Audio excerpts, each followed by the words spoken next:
தமிழ் புத்தாண்டை ஒட்டி சென்னை வடபழனி முருகன் கோவிலில் சுவாமி தரிசனம் செய்வதற்காக ஏராளமான பக்தர்கள் குவிந்துள்ளனர். இது தொடர்பான கூடுதல் விவரங்களை செய்தியாளர் செலினா வழங்க கேட்கலாம். செலினா, வணக்கம். இது குறித்த கூடுதல் விவரங்கள்.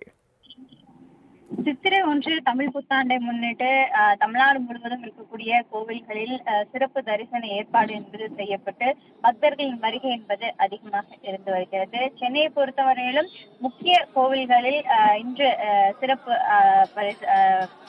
குறிப்பாக சிறப்பு பூஜை என்பது நடைபெற்று வருகிறது காலை முதலாகவே.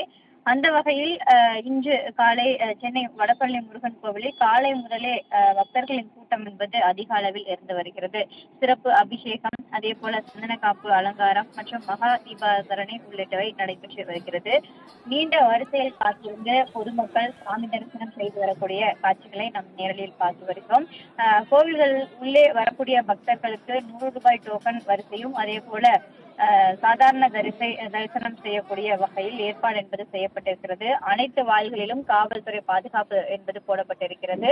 வரிசையாக நின்று உள்ளே செல்லக்கூடிய பக்தர்களுக்கு சுவாமி தரிசனம் செய்வதற்கான சிறப்பு ஏற்பாடுகளும் செய்யப்பட்டிருக்கிறது. அதே போல கோவிலில் இருக்கக்கூடிய அந்த அனைத்து வாயில்களிலும் தெருக்கள் முனைகளிலேயே பேரிகார்டுகள் அமைக்கப்பட்டு காவல்துறை பாதுகாப்பு பணியிலும் ஈடுபட்டு வருகிறார்கள். காலையிலிருந்து பெருமளவிலான கூட்டம் இல்லாவிட்டாலும் கூட கூட்ட நெரிசல் இல்லாமல் அந்த பக்தர்கள் செல்லக்கூடிய காட்சிகளையும் பார்த்து வருகிறோம். சாமி தரிசனம் சிறப்பாக இருந்ததாகவும், அதே போல தமிழ் புத்தாண்டை முன்னிட்டு சாமி தரிசனம் செய்வது என்பது மகிழ்ச்சியை தருவதாகவும் பொதுமக்கள் பேட்டியாக தந்திருக்கிறார்கள். அந்த வகையில் தான் இன்று பல்வேறு கோவில்களில் சிறப்பு தரிசன ஏற்பாடுகள் செய்யப்பட்டு சாமி தரிசனம் என்பது செய்யப்பட்டு வருகிறது. விவரங்களுக்கு நன்றி செலினா. இங்கே வடபழனி கோயிலுக்கு வந்திருக்கோம். நாங்கள் மேடவாக்கத்துலேருந்து வரோம். 2 பேரும் கப்புள்ஸாக வந்துக்கிறோம். நல்ல தரிசனம், கோயில் நிர்வாகம் நல்லா பண்ணி கொடுத்துருக்கு. ஸோ எவ்வளோ க்யூ இருந்தாலும் நல்லா ஃப்ரீயாகவே கொடுக்குறாங்க. ஸோ வந்துக்கிற எல்லாருமே நல்லபடியாக இந்த வருஷம் தமிழ் புத்தாண்டு எல்லாருக்கும் நல்லபடியாக இருக்கணும். தொழிலிருந்து கல்வியிலேருந்து எல்லாருக்குமே நல்லபடியாக சிறக்கணுன்ட்டு எங்கள் சார்பாகவும் வாழ்த்துக்கள் சொல்கிறேன். நன்றி. ஆமாம், இந்த கோயிலுக்கு தான் ஃபஸ்ட் டைமு. மற்ற கோயிலுக்கெல்லாம் போயிட்டு வருவோம். சொல்லப்போனால் நான் கிறிஸ்டின்னு, இவங்க இந்து. ஆனால் என் ஒய்ஃபுக்காக இந்த கோயிலுக்கு வந்தேன். இருந்தாலும் ஒருத்தருக்கு விட்டு கொடுத்து வாழணும், அதுவும் இதில் நான் பதிவு பண்ணிக்கிறேன். நன்றி. வணக்கம். அனைவருக்கும் தமிழ் புத்தாண்டு வாழ்த்துக்கள். இந்த தடவை ஒவ்வொரு வருஷமும் நாங்கள் இங்கே வடபழனி கோயிலுக்கு தொடர்ச்சியாக வர்றது வழக்கம். தமிழ் புத்தாண்டுக்கும் ஆங்கில புத்தாண்டுக்கும். இந்த வருடம் வெயிலின் காரணமாக என்னன்னு தெரியல, கொஞ்சம் கூட்டம் இனிஷியலாக காலையில் கொஞ்சம் குறைச்சலாகவே இருந்தது. ரொம்ப விரைவாக நான் 20 நிமிஷத்தில் சாமி பார்த்துட்டேன். ஒவ்வொரு வருஷம் ஒரு மணி நேரம்னாச்சு, குறைந்தது 1 மணி நேரமாச்சும் ஆகும். இந்த வருஷம் 20 நிமிஷத்துலேயே சீக்கிரம் சாமி பார்த்தாச்சு. தரிசனத்துக்கு ரொம்ப அழகாக ஏற்பாடு பண்ணியிருந்துருக்குறாங்க. மக்கள் எளிதாக தரிசனம் பண்ணி உள்ளே இந்த தடவை பந்தலெல்லாம் அரேஞ்ச் பண்ணியிருக்கிறாங்க. வெயில் அதிகமாக இருக்கணும் காரணம்னால பந்தலெல்லாம் உள்ளே அரேஞ்ச் பண்ணியிருக்காங்க. அதனால் சாமி பார்க்குறது ரொம்ப ஈஸியாக இருக்குது. மக்களுக்கு இந்த புத்தாண்டு வாழ்த்துக்கள்.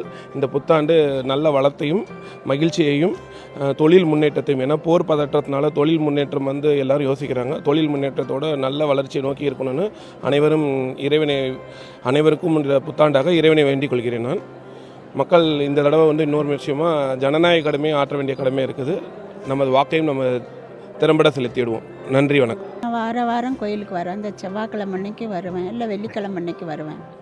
இன்றைக்கி தமிழ் புத்தாண்டு உள்ளே விடுவாங்களோ, நான் உடல் ஊனமுற்றவள், உள்ளே விடுவாங்களோ மாட்டாங்களோன்னு பயந்து போய் உள்ளே வந்தேன். ஆனால் போலீஸ்காரங்க உள்ளே விட்டுட்டாங்க. முருகனை உடனே பார்த்துட்டேன். சாமி தரிசனம் நல்லபடியாக நடந்தது. என் எல்லாரும் நல்லா இருக்கணும், இருக்கிறவ அத்தனை பேரும் நல்லா இருக்கணும், எல்லாரும் ஐஸோடு இருக்கணும், எல்லாருக்கும் எல்லாமே கிடைக்கணும். இந்த எலெக்ஷன் வரப்போகுது, எல்லோரும் நல்லபடியாக ஜெயிக்கணும். எந்த ஆட்சின்னு நான் சொல்ல மாட்டேன், எல்லோரும் நல்லா இருக்கணும். அதுதான் எங்களுக்கு முருகனை ரொம்ப பிடிக்கும். எதாக இருந்தாலும் பிரார்த்தனை பண்ணுவோம், நல்லதே நடக்கும், நல்லாயிருக்கும், மன திருப்தி கிடைக்கும். அவ்வளோ. எல்லோரும் நல்லா இருக்கணும். எப்போ வீட்டில் இந்த மணிக்கணிகள்லாம் வச்சு பண்ணுவோம்ல, முக்கணிகள், அதை வச்சு பண்ணுவோம். எப்போ வருஷம் நாங்கள் பண்ணுவோம். நாங்கள் சாமிகிட்ட தரிசனம் பண்ணிட்டு போவோம். மன திருப்தி நல்லாயிருக்கும். வடபழனிக்கு வருவோம் எப்போ வருஷம். பரவாயில்ல, இப்போ நல்லா ஃப்ரீயாக அனுப்புகிறாங்க. எப்போவுமே கூட்டமாக இருக்கும், இப்போ ஃப்ரீயாக அனுப்புகிறாங்க. நல்லாயிருக்கு. லதா. கூட்டம் இந்த தடவை பரவாயில்ல. என் பேர் விஜயலட்சுமி. நாங்கள் சாலிகிராமத்துலேருந்து வரோம். ஃப்ரீயாக இருக்குது. இந்த தடவை நெரிசல் இல்லாமல் போகாமல் லைன் க்யூ நல்லா திருப்தியாக சாமியை பார்த்தோம். எப்போ வந்தால் லேட் ஆகும், இந்த தடவை ஃப்ரீயாக விட்டுருக்காங்க. க்யூ எல்லாமே நல்லா பக்காவாக நல்லா ரெடி பண்ணியிருக்காங்க. அதனால் மனசு திருப்தியாக இருக்குது. சீக்கிரம் வந்து சாமி கும்பிட்டோன்னு ஒரு சந்தோஷமாகவும் இருக்குது வருஷம் போதும். கோயிலுக்கு ஃபஸ்ட்டு கோயிலுக்கு வரணும்னு வந்துட்டோம். வந்துட்டு இனிமேல் வீட்டில் போய் சாமி கும்பிட்றதோட